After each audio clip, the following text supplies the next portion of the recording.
ዋጋ ለምንድን ነው የማንናገረው?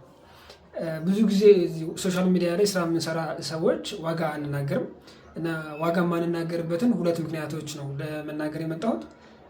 አንደኛው ምክንያት ዋጋ በጣም የማቴሪያል ዋጋ በጣም ስለሚቀያየር ከፍ ዝቅ ስለሚል ከፍ ዝቅ በሚለው የዋጋ ልዩነት ውስጥ የእኛም ዋጋ የምንሰራበት ዋጋ ከፍ ይዘቅ ይላል ማለት ነው እና አሁን እንደዚህ ነው ብለን ብንናገር ነገ ደግሞ ዋጋው ከፍ ሲል ወይም ዝቅ ሲል እንደዚህ ሆኗል ብለን ስንናገር ሁለት አይነት ቃል ወይም ቃል ማጠፍ የሚለው ነገር ስለሚመጣ ከዛ አንጻር አሁን ላይ ያለውን ሪሰንት ዋጋውን ከስተመሩ ደውሎ ሲጠይቅ ይነገራል ማለት ነው። አሁን ላይ ዛሬ የሚሸጥበትን ዋጋ ወይም የሚሰራበትን ዋጋ።